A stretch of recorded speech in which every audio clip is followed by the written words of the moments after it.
know I try to be a good man. I always give it my best. But truth be told, someday I wanna go to the wild, wild west. And now, live from our Smokehouse studio, it's time for Real Estate Jerky. All your real estate questions answered by our provocatively lean expert hosts, Edward Ed Parcaut, MBA veteran and president of Lending for Living, and the refreshingly wise realtor Erin Custer, specializing in residential, commercial, and ag real estate at PMZ Real Estate. Mortgage and real estate wisdom stretching over 50 years. Plenty to chew on, starting now. Hey, good afternoon. It's great to be here with you. I'm here with my co-host, Erin Custer. Today, we're going to talk about a niche type of housing in the market, which is manufactured homes. Do they actually need, what's the best thing about them? What's the worst thing about them? We have a special guest here today with us. He's an expert in the market. He is Terrance. How do you say your last name, Terrance? Texiera. One more time? Texiera. Texiera. All right. And you're with Berkshire Hathaway here in Modesto? I am. All right. Just a little bit closer to the mic. Thank you. So, Erin, how's it going? I'm doing good. How are you? I'm super excited about our show today. Why are you so excited about our show today? Because I've known Terrance for some years now, and he's such an expert. I mean, I don't know anybody that knows more than him. And it just breaks open the possibility of us to be able to help people get into homeownership through manufactured housing. So I'm super thrilled about it. Great. Okay. All right. So, we always banter a little bit, but what's the best thing about that happened to you this week? A couple of things. One was I had a little girl walk into our office at work, and I was just making some scans over of a listing agreement. And so I was in the background, and she was asking about renting a home, and our receptionist gave her information for all the rentals and such, and she walked out the door, and I went after her, and I said, "Don't you want to own a home?" She says, "It's kind of my dream." And I was able to bring her back in and get her all squared away, and we're going to start looking for homes, hopefully in the near future, and I'm really excited about that. And then the other exciting thing that happened to me was one of my first-time buyers. They're in escrow, and they're probably going to close, in 2 weeks? And they just had their first baby. And so I got to get texts in the middle of the night about what their progress was. And I just thought it was an amazing week about family and helping families get into their dream. And I got to be a part of it, and it was fun. Well, I'm glad you had that. And what about you? What was fun for you this week? Basically, it's been a really busy week. I mean, know. Definitely actually, I have to say the best thing about this week is I didn't have to move snow this week. Don't whine. No, it's Quit whining. Yeah, well, normally I have a beard till winter's over, and finally shaved it yesterday, and I just had enough of this winter because we've had so much snow up at our cabin. It's been ridiculous. I know, but I don't understand. Like, you go up into the mountains, you buy a house, and then it snows and everybody complains. Well, no, we expect snow, but we don't expect 159% in March or February. So what did you say our snowpack is at? What? 159%. Yeah, so that's crazy. Yeah, Has it ever been this high in a long time? Yeah, well, it was in 2017 or 16-17 when we had that large amount of snow. It was 195%. So we're actually good. We're under that. So if they try to tell us that we don't have enough water, we can tell them that's baloney, right? Well, we still won't have enough water because we don't keep it. I know. We have to build those infrastructures. Well, okay. So the best part about you was that you didn't have to work. That's right. I didn't have to move snow on my out and downtime. Well, I'm like you. We're like booked for the next 3 weeks solid. It's crazy, isn't it? Yeah, we have a show next week where we're going to have a couple of appraisers on so they can talk about if you do things to your house, if you actually get value for it, or if not get value for it. So I can't even wait for that either. Yeah. We're going to have some really good guys here. And we're going to have 2 of them, so that way we'll have a difference of opinion for each one. Okay. Okay. That sounds good to me. All right. You want to talk about your listings? Yeah, let's talk about that. Oh, are you ready for their listings there? Well, you Erin? just went fast into it. And that was in my normally you talk forever in the beginning, and it takes much longer. I know, and you drag it out, and then your listings take 10 minutes of my time. And I didn't want to talk about it because I'm excited to get to Terry, but when we get your listings out of the way, we'll do my little market minute, and then we'll go on. In San Joaquin right now, we have 1,063 properties on the market, residential properties. We have 542 in escrow and only 373 that have closed. So we don't have a lot of inventory. In Stanislaus, there's only 894 homes on the market, 433 in escrow, and 329 that had just sold. We have a ton of first-time homebuyer homes on the market right now. We've put them all on our website. We have one on Devereaux Way in Salida for $282, and it's a 3-2. There's another on Waxus Lane in Salida. That's a 3-2, and it's $275. I can't believe there's still $200,000 homes out Can there. you believe it? There's one over on Elm Street in Stockton. That's $300,000, and then there's one on Massachusetts on McLean Way in Stockton. That's $365. That's a beautiful 3-2, a 1,500 square foot. We have. I think this week when I was pulling up homes for first-time buyers, there was probably over 30. On Beckett Lane in Modesto, there's one for $244, and that's a 3-2. And then also in Modesto on Hawthorne, we had one for $249. That's a 3-1. That's a great first-time buyer program. You know what, Ed? I was thinking that these homes, they are a little bit more expensive for some people, but we're going to have Terry that's going to show us how to get a home for much less money. So I'm excited about that. 240 on Hayden Avenue in Modesto, a 3-1, and then also a 244.9, a 2-2 on Goya Drive in Modesto. I have one on Glendale Avenue in Modesto. That's 249, and it's a 3-1. And these are all beautiful first-time buyer program homes. And you mean first-time home buyer? You mean they can get in with no money down? Yes, and then I also wanted to feature our gorgeous luxury home in northern Manteca on Glen Abbey. That's a 5-bedroom, 5-bathroom home with many amenities. It's a gourmet kitchen, luxury inside and out, completely landscaped, and ready for sale right now. So give me a call if you're interested in the North Manteca area. We have homes in Stockton, Modesto, Salida. They're all over the place right now. Give us a call. I'd love to help you. How about you, Ed? What's going on with your market? Well, again, the market, why don't you give them your number so that way if they want to get in touch with you direct. Sure. You can also get Ed and I on pound 250. But your and direct then number. Real Estate Jerky. And then my phone number is 209-380-2142. Or you can get me at the Manteca office at PMZ. All right. And if you want to call in here while we're on the air, where it's 209-551-3483. That is direct using your landline, or you can use your mobile phone, as Erin was saying. We hit pound 250 and say the code Real Estate Jerky and get into us.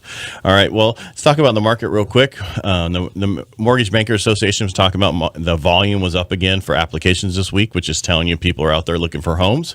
Pending home sales came in much stronger than they thought it was going to be this week, which is also another sign. The only thing that was down was housing starts, which has to do with builders, and they think that's just because of the government shutdown during the end of December into January. What do you think about that, Erin? Anything? I don't know. I think that I still feel like we're in a niche where we can still afford to buy a home. The interest rates are great. And now we're going to bring in a whole new area with Terrance here to show people how to have home ownership. Right. The other thing was housing permits started, are higher than they were before. It says 0.3%, but that's still at like 1.3 million units, which is stronger than expectation. They were expecting it almost down 3% to be up 0.3 the other way. That's huge. Right. So, and then the housing index showed that nationally we were up, I think, 5.8%. Dropped slightly from 5.8% to 5.7%. So basically, still things are moving up. The Case-Shillers came out this week talking about appreciation annually, year over year. We're at 4.7%, which is just down from 5.1%, which means the appreciation rate of the homes are still going up. They're not going down. That people keep thinking we're going to hit this point where things are going to slow down. We're going to see prices go down. Yes, Erin? Well, what is that doing to your rates? Nothing. So rates have still stayed down. even? Yeah, rates are still down. They're still great. We're still at an 8-month low than we were before. Yeah, I heard they dipped a little. Yeah. Well, they changed daily, by the hour, by the I know, minute. but why don't you throw something out there? Just I'm not the going to firm throw too? the. I can't throw. I didn't check the rates today, but they're basically you're going to be in the 4s for Fannie Mae and high 3s for FHA or whatever. Depending on your FICO score, depending on a lot of stuff, I can't really give you a rate unless you talk to me. No, I understand, but that still is a range that people can afford to do. Buy a house. They get more buying power because rates are low. Correct. And so I think people need to just get out there. But they say the numbers until you hit 7%, it's still cheaper to own than to rent. Yes. And especially in this market when you have hardly any homes for rent, you're still, and you have the same issue with renting a home as you do buying a home. There's hardly any in the market, and rents are going up. And then when you're talking 3 and 4, and then they go up to 5 when you're doing the down payment assistance programs. Well, and that all again has to do with LTV and what you're putting down. All right, let's go to a break right now. What do you think, Erin? Good time? Yeah. Okay. All right. So we're going to go out to our break. We're going to take some calls when we get back, and we'll be talking about manufactured homes with our expert guest, which is Terry. And remember, you can dial here at pound 250, say the keyword real estate jerky, and you'll be connected, and we'll talk to you when we get back. I got to check your mic because I didn't hear you on 4. I heard you on 3. Yeah. What you're feeling is that we are so excited to have you because, people are just stuck. Like, what if they can't afford a $250,000 home? Now they can do something else. And so Ed is really excited about it, too, because he has such a market in lending for your product. So that's just opened up. It's nice, too, because... So when I have 4 on, I couldn't hear him. When I hit 3 on, I can hear him. But there's 2 mics right over. Yeah. So that's why he did So I moved Mark 4 over to him because it's a little better than 3. All right. So it should still be on 4. Okay, I'll check it again. And you can test it right now. You want to give us a couple tests? How do you do that? Yeah. Oh, in your head? In headphones. Talk in there. Hey, can you hear me now? No, is it not? I can see here. How about now? So it should be. Try now. How about now? I can't hear. Yeah. Do you want to give him this one? How about this one? Nah, it shouldn't matter. It might just be because. Now? Yeah. Well, he's definitely coming through, so you should be able to hear him. This one. What are you doing? We're not headsets. We're talking about mics. Oh, I didn't know. Yeah. Because I saw his things when he talked. Yeah, it must just be because we're in live assist right now. Right. So when he comes on, what I'll do is I'll hit him. I'll have you talk, and we'll see which one. Yeah, no, but his mic's definitely picking up. So I mean, it's okay. It'll What about that mic there? That one? No, we don't. That should be 3. Yeah, I mean, we were using it in the last show. It's just 4. Yeah. Okay. Yeah, so it'll work. Just get closer when we did. Yeah, that could have been it too. That might have been it, but if anything, you can just turn them up some. No problem. But we should be all right. All right. Thank you. Yes, sir. Appreciate it. You know, the key to all these houses up, have a good general contractor set them up. Yeah. Well, that's good luck finding that. I got it. Because I have a lady who wants to do one, right? She's trying to find one and put on, and she only wants a certain payment. And I told her, don't even bother me. $900 payment. We're not going to be able to find you a lot. You're not going to be able to put a septic on it. You're not going to be your septic and lot even up there is going to cost you easily 50 to 60 grand at least. See, a lot of them don't understand when they do the percolation for the septic to go to environmental health. You get by with the standard system, and now you need an engineered force. Right. Yeah. That's where the clicker comes in. Yeah, they do a lot of engineered systems up there. That's the problem. See, and that's where the separation comes between A and C, like I told you, being on-site development. That's what folks don't know. Right. Just when we're on there, just don't say any names to anybody. All right, don't try not to talk bad about other people. Just talk good about yourself and what we can do and how to help people. Sure. You can talk bad about Erin, but nobody else. Let's see. I can take that. I'm his Brett Channing star. Yeah. Give me a hard time. You're right. They like it. Bug you. Yeah, he likes to give me a hard time. No, I'm just thinking that all the places in paradise where they're not going to have enough builders building up there that. Well, now, guess what they did? They made them take all their trailers out because they We're said it's a coming back. toxic site.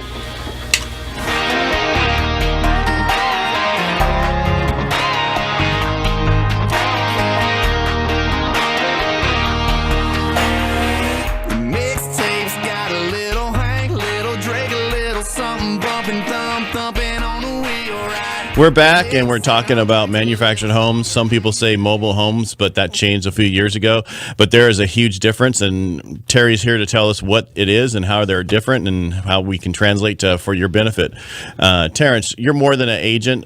You're an affiliation with manufactured home manufacturers. Give us a little background or so our audience can understand where you come from. Sure. I've been doing this for over 20 years, and I've been in 15 different counties in Northern California where I put houses. Plus, I put hundreds of homes in manufactured parks around the Bay Areas and different areas.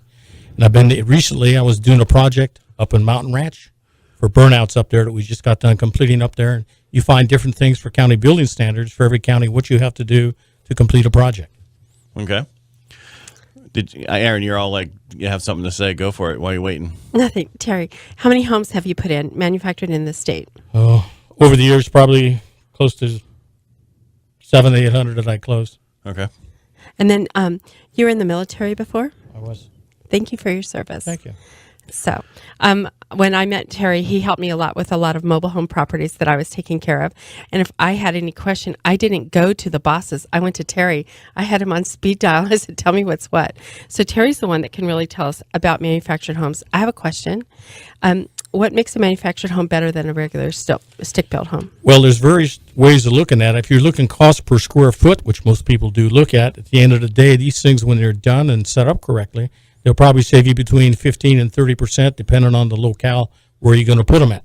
And you got to remember, there's 3 different ways to look at these. In 1976, the Department of Housing stepped in, and all of the houses built before that were basically mobile homes.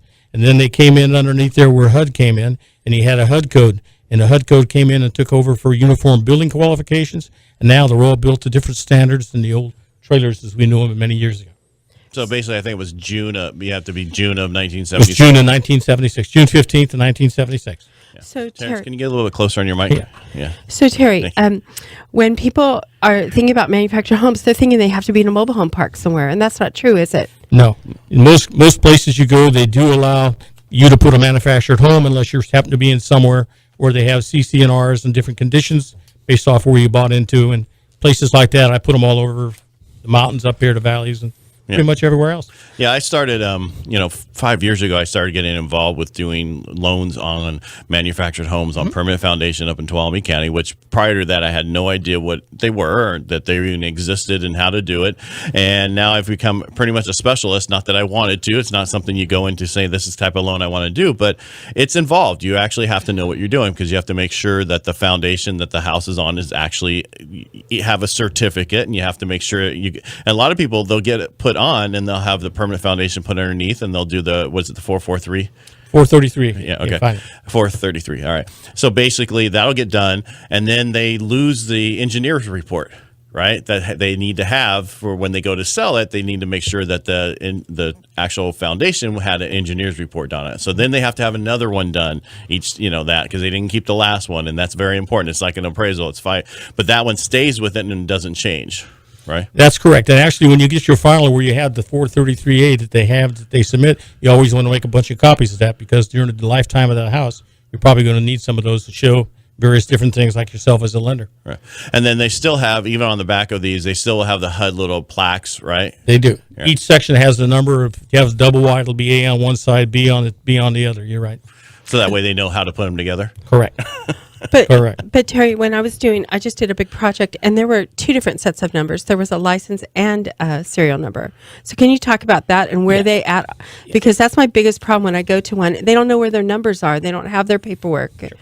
Many years ago, when these houses were first put, when they were trailers, they had serial numbers, they had different things. A lot of them never went on the Department of Housing. They went on the Department of Motor Vehicles. And you go to the mobile home parks and stuff, and you see stickers in the windows. And then as the years changed, they affiliated away from that. People that had them at that time, they got grandfathered in. And then when they were resold later on, they went back on the county tax records. But the main thing you'll find about those is when you have them out there, the serial numbers that they have now come from the manufacturer. When they're built, you get a HUD number on these things, and that number is basically like your Social Security number. It'll follow that house for the rest of the time.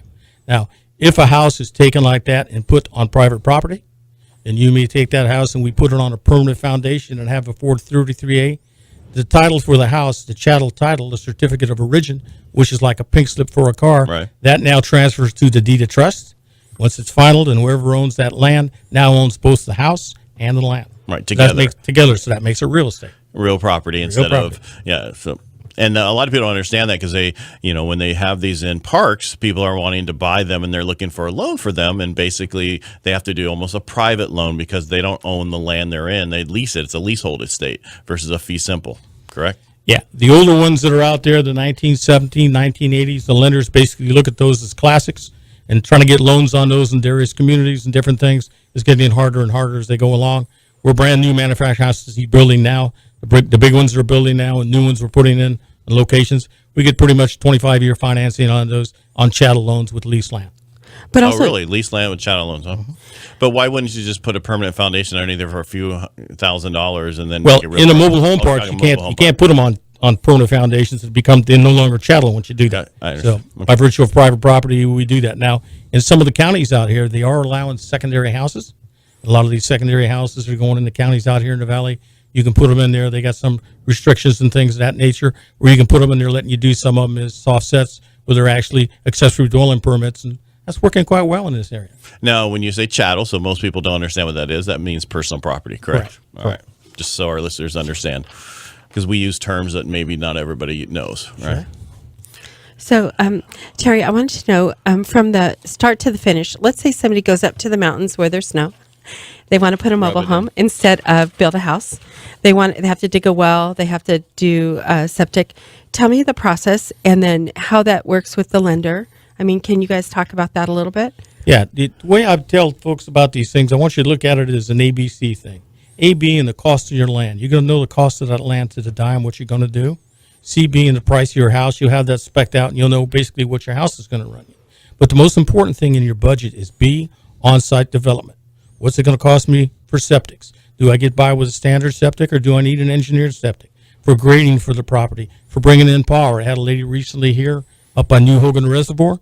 She had 10 acres, and she wanted me to put her house on top of the hill where the turkeys were, and she had a view of the lake. When she got a bid from PG&E, it was $35,000 to bring that power up to the top of the hill.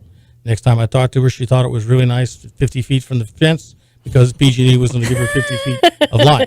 So those are the kind of things you don't think of as you're actually putting these properties together. And the other thing you got to do, you got to grade it. You got to do different things to the property. You got to have percolation tests for your septics, and a lot of things involved and normally you don't think about until you find that cost. But you can't go and get a loan on this until you know all the things in that on-site development fee that you're going to need, particularly grading. The fire marshal wants a road in there. You can get a fire truck in there. It can be an all-weather road, but there's different things that you need to put together before you go to the county. The things that I like about this, by virtue of the houses being built to the HUD codes, it supersedes most of the building codes of all these counties.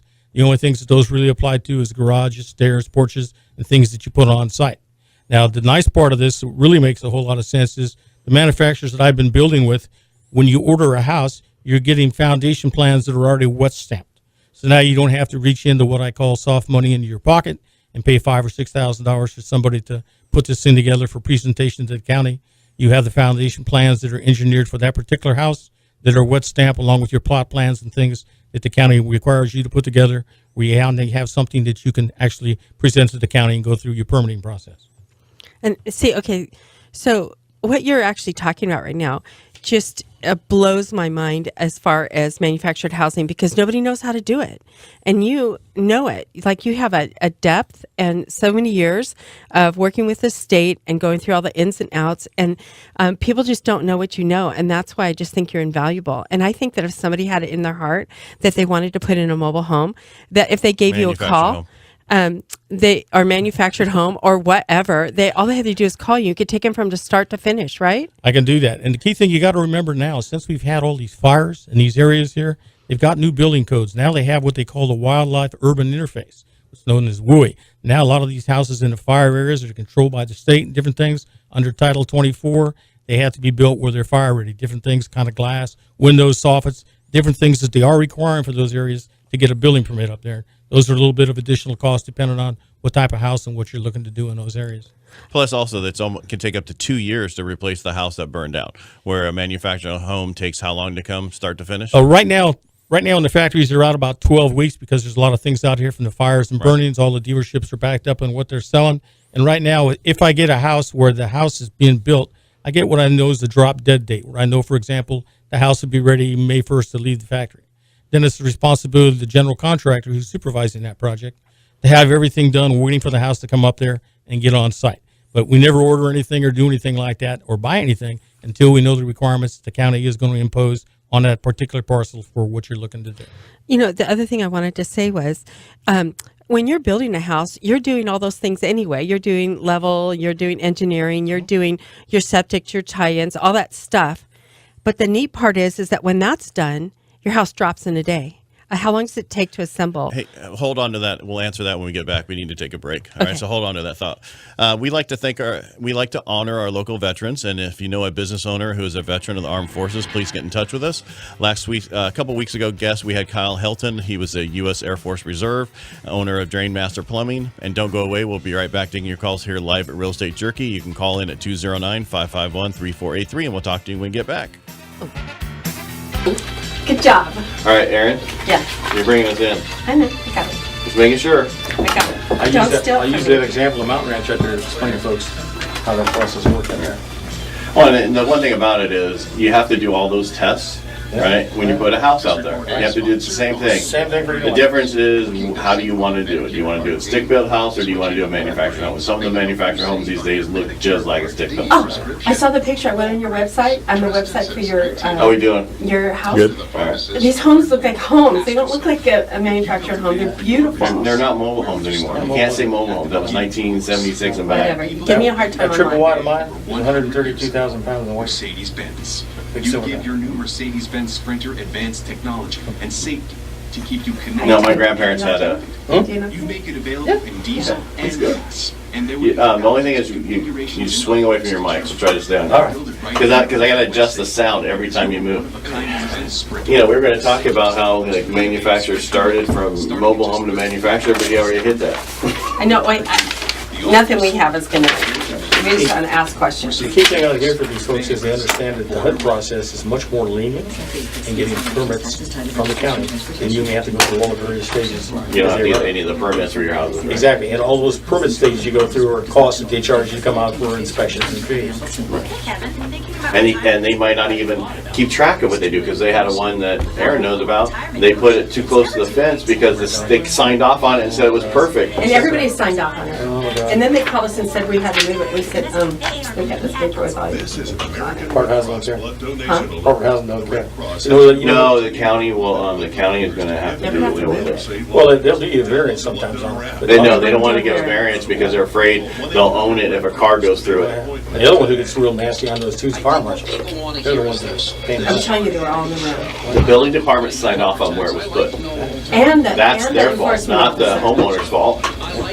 You know, that means And they they worked got. with the mobile home company. But I believe it or not, I've seen in the past, wait until they sign off. If a mistake was made, they make you go back to correct it. Yeah, well, they take them to court. So Yeah. that's their fault. Over the Central Valley and iHeart. All right, you'll start hearing our music and we're going in. Leader Howard Talk We're not there yet. 1360. Yep, that's it.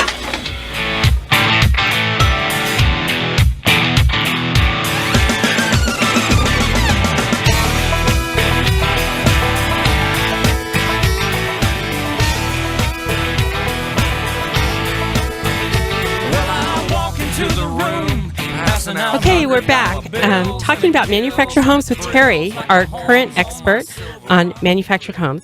Is this for you? Are they a good investment? Is a manufactured home a way for a path to building personal wealth?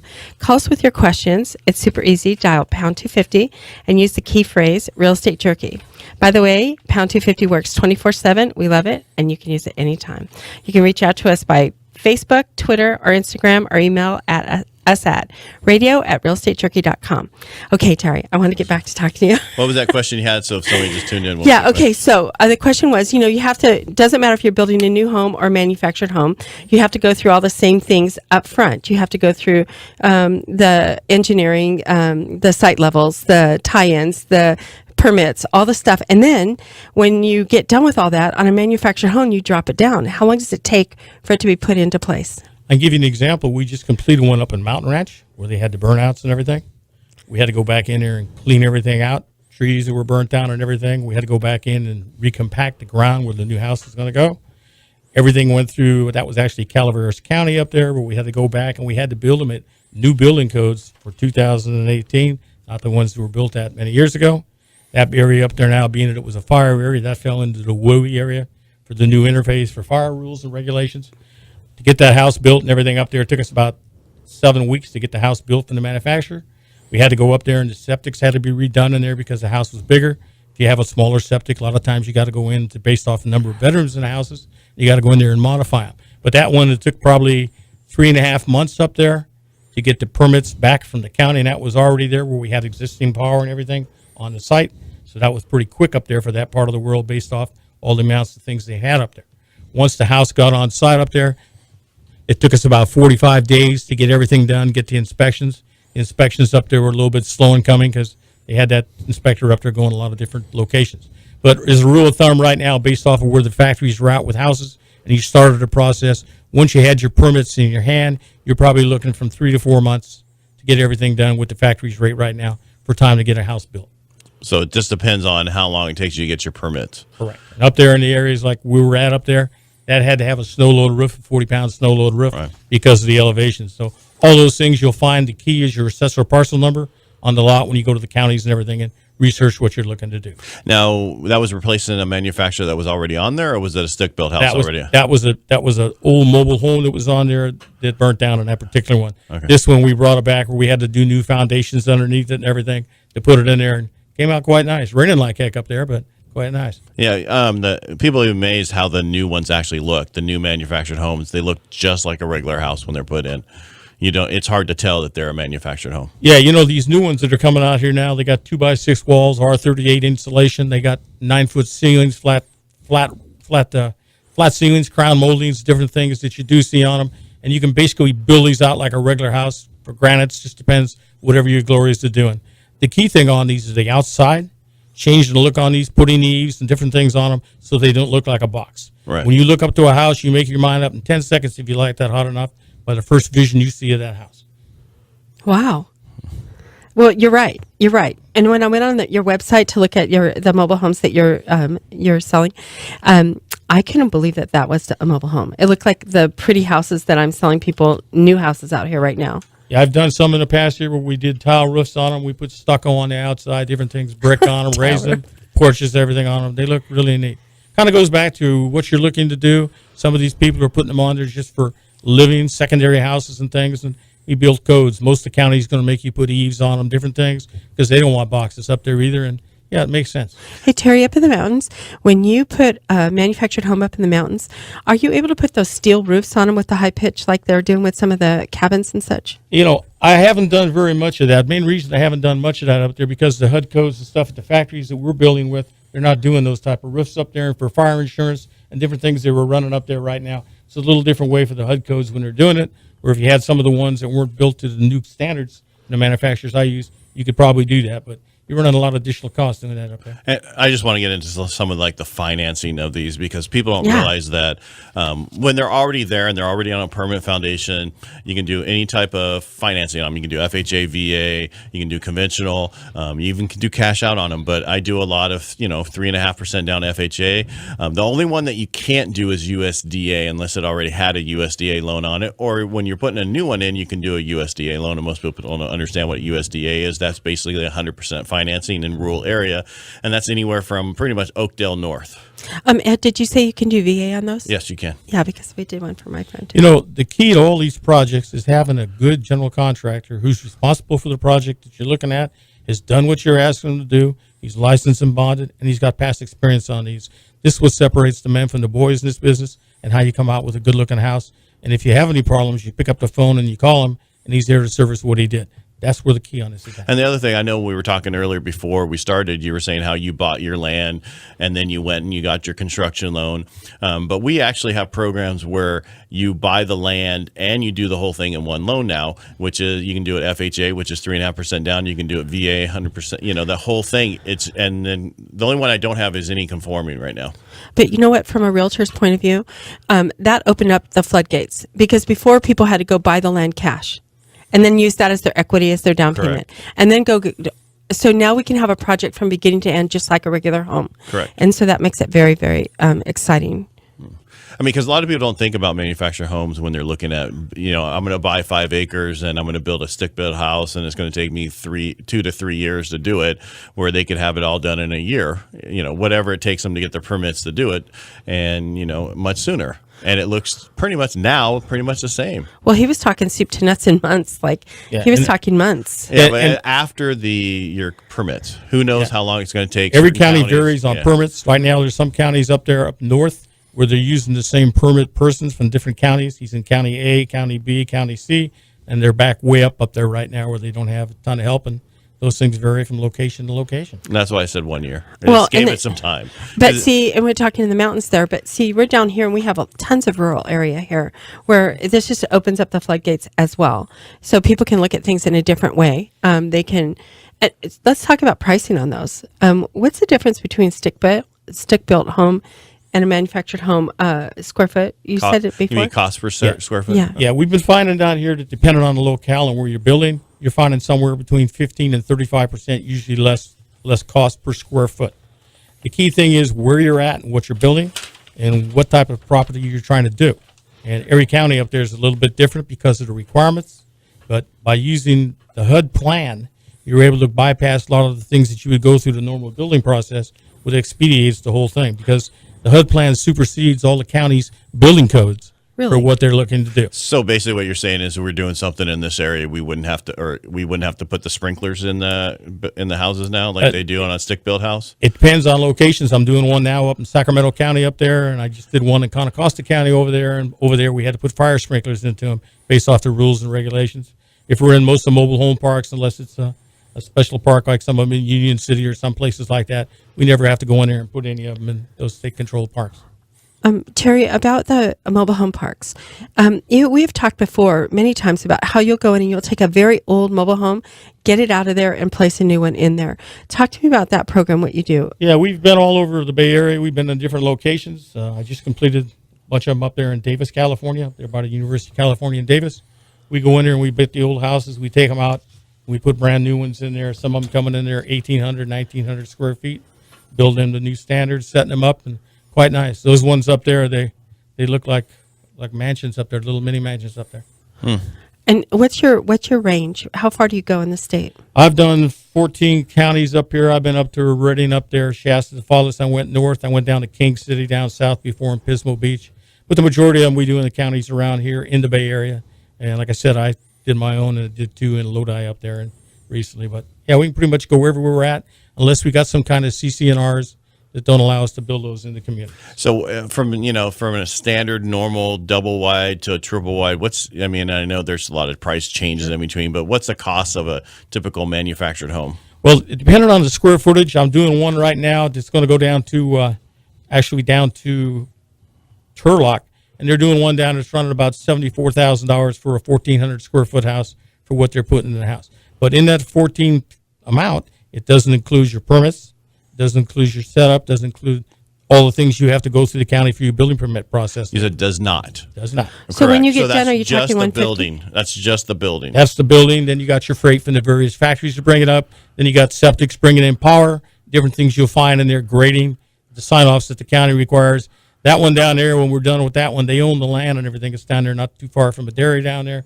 And that one's going to probably run about $160 when done with everything they have to do. Okay, so one more question. So they already own the land. That's the other part of the $75,000 to $160. Correct. That's grading the land, putting septic Correct. in, and all that stuff. When you put new houses in up there, you got to pay school fees, building permits, a lot of things the county does charge, and you don't think too much about that until you see the printout. Right, and then I have one more. I'll let you take us to a break. Do they still come out on wheels?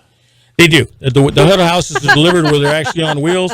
Now, if we do a modular house, they'll bring that on a low boy where they'll bring that in, and then they'll crane set down on top of what we're looking to do. I did a couple of those over in Bethel Island over the years down there. And yeah, well, it was quite the difference between a modular and a manufactured. Modular is where it's a stick-built house built in a factory, and a manufactured is what we're talking about. Right. Mobile. Yeah, the manufacturers built the HUD code, right, where the other ones built IBC code on that, different guidelines for what they build them to. Right. Oh my goodness. Well, no, the difference is like a modular home is just the same financing as a stick-built regular single-family home, so there's no difference. So where a manufacturer can have differences. But why don't you take us out to break? All right. So thanks for listening to Real Estate Jerky, where tough meets tender in the real estate industry. We'll be right back after this break. Every week I read this big, long thing about how you can reach us. Just Google Real Estate Jerky, and you'll see that we're everywhere, and you can listen anytime. You always learn something when you listen. And thanks, Terry. This is so exciting. See that? That's your secret fee.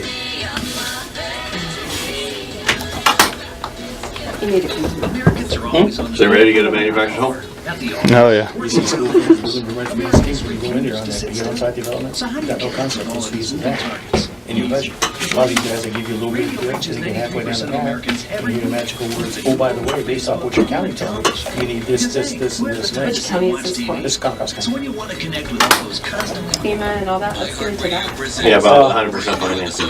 Yeah. Did you know FHA would anybody from the burned area can buy anywhere with 100% financing through FHA? Okay. So they don't have to buy in Paradise. They can go buy in Copperopolis. They can buy somewhere else. Yeah, I'll let you cover that, Dean. You do the financing, but I'll tell them the FEMA things that I ran into on the ones we No, did. that's fine. I'm just telling her, but when she starts bringing it up, that, the one thing about it is people don't realize they can buy 100% financing. Here on Power Talk 1360 KFIV. You know, the other thing up there that caused a lot of people turmoil up there? A lot of those trees that were burnt out, and they didn't pay for it to came out. Yeah. Well, the insurance company, if they have State Farm or one, they'll come and clear them out as part of the policy. If they have a good insurance company. But if they don't, most of them people didn't, or didn't have any at all. Exactly right.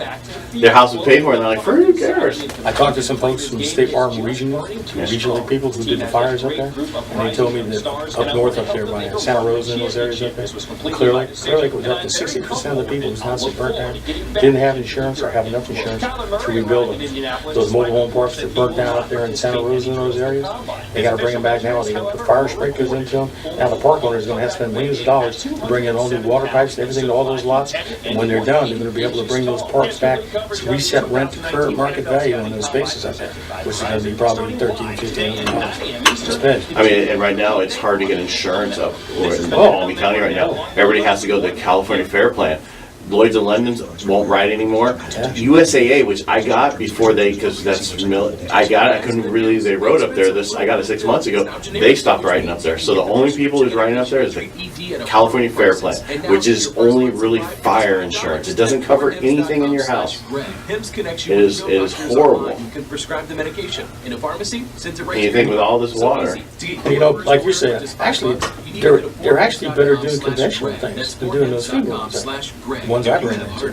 What do you mean, Yeah, going there doing the FHA, doing conventional financing, or lenders will go in there, we're getting much better rates. You don't have to struggle sometimes. Well, even when I'm talking FEMA, it's an FHA loan. Just they don't have to pay for the down payment. Yeah. It's 100%. It's the same loan. It's better for them. Yeah. Even just like regular loans. Because the only thing I ran into is, years ago when the market went down, nobody was lending to manufactured homes at all. Do you know what else, Terry? Here's the thing about him. He gets the deal done.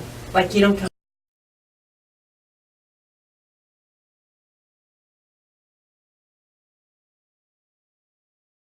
Well, I won't back down. No, I won't back down. You can stand me up at the gates of hell, but I won't back down. Hey, this is Ed Parcaut. I'm here with my co-host Erin Custer and our expert guest Terrance Texiera. Is that right? Okay. Glad to be back with you for our final segment of the show, which is manufactured homes. I didn't know they called it To Wheel or Not To Wheel show. I didn't know it was called that. But that's Marlene for you. She always throws those little one-liners in there. She's got a great sense of humor. All right. So let's talk about issues with FEMA that we've seen with stuff. So go ahead, Erin. I know you had some I'm questions. going to ask you FEMA, but first I want to ask you one more thing. On a single wide, I've seen they made them in different lengths and such.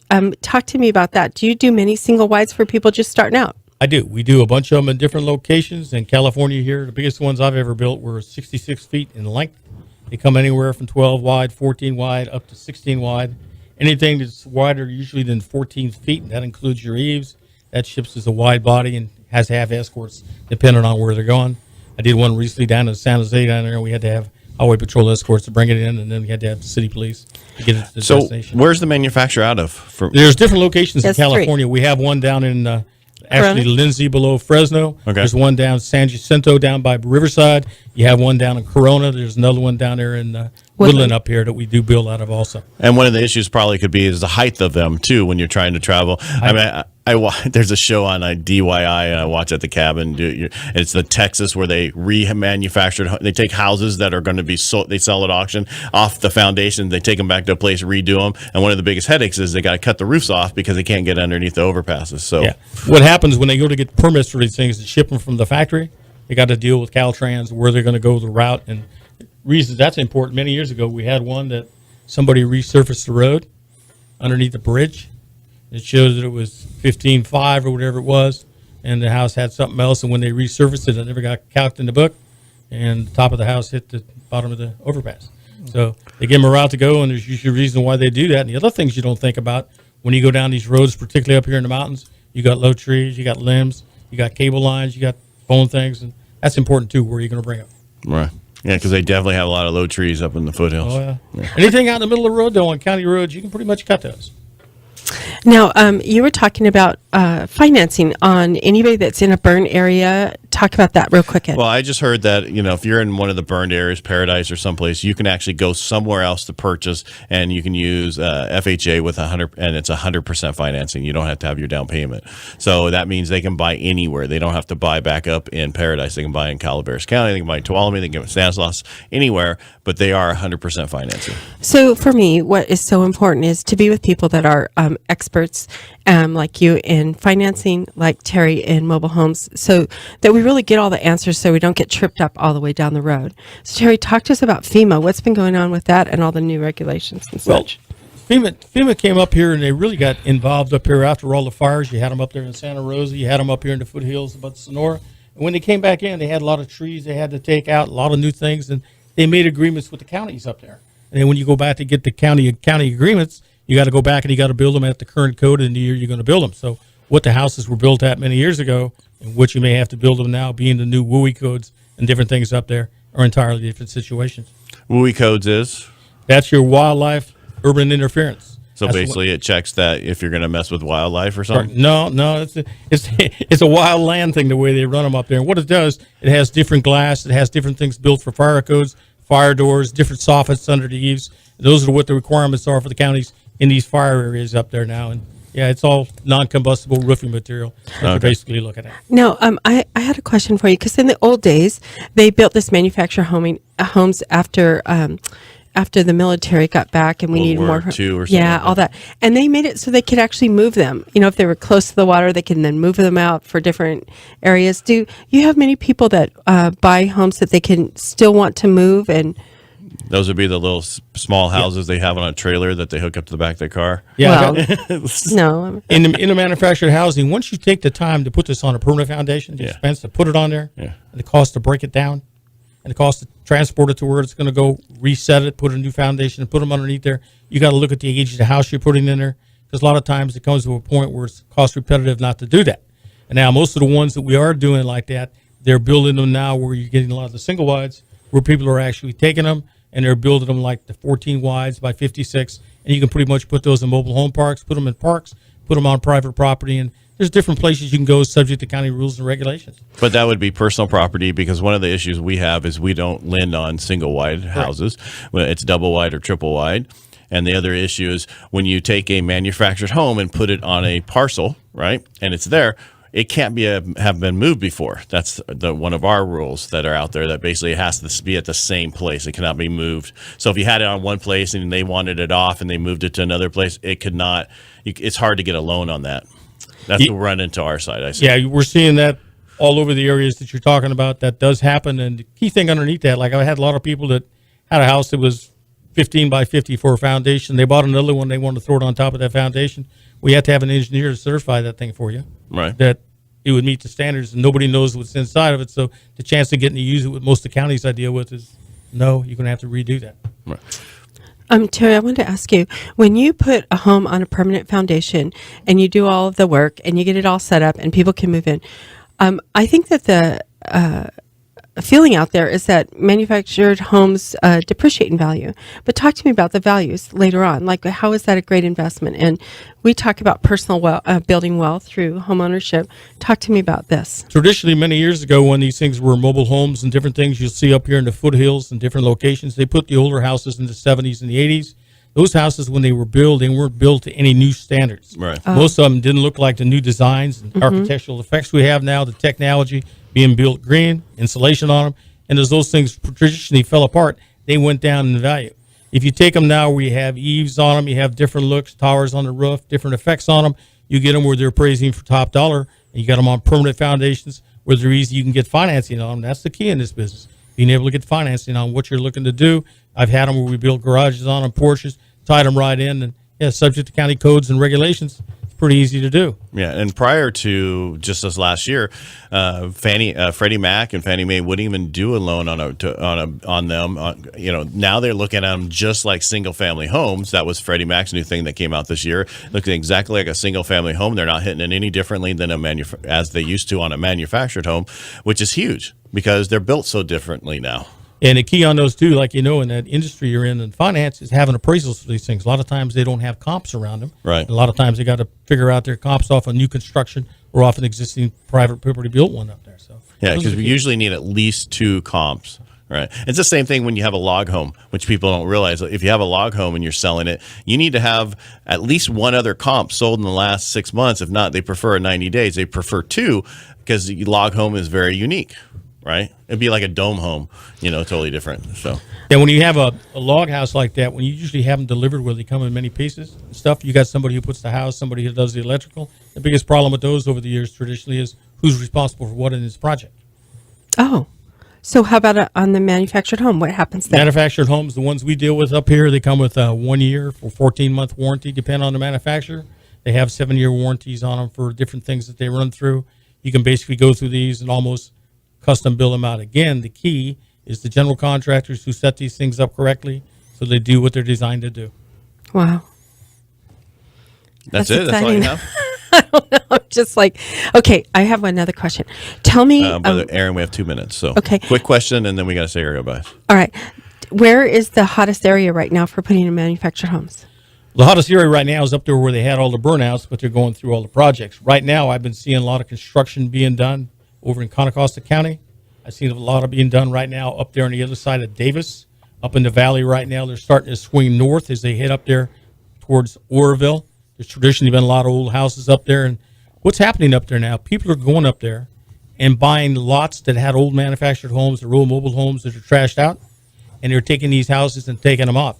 Now you got the utilities, you got the septics, everything in place. Is there? They're finding something or a burnout up there, and they're going back, and now they're putting new houses on those spaces where they pretty much took out most of the building process because the power and utilities and everything are already on the site. So that expedites it tremendously if you're able to do that. All right. Terry, why don't you give them your phone number if somebody wants to get in touch with you? Yeah, my number is 209-606-0422. And then I'm going to say the goodbye, and I'll let you say goodbye. All right, Erin? Yes. All right.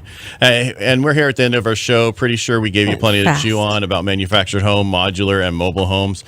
Terry, thank you very much for joining us today. Next week's show is going to be actually an amazing show. It's about, we're going to have real estate appraisers on. We're going to have 2 of them, Jeff Jensen and Dave Van Horn will be on, and they will be hearing about what things are value, what things you can do to your home, and how it helps and how it doesn't help. And Erin, it's all you. I just want to say I'm really excited that Ed is always looking to new places for our folks to be able to find a way to be a homeowner. And I'm very thankful to be a part of this project. And Terry, thank you for coming. You are the best. Thank you for inviting me. Okay. Thanks, Luke.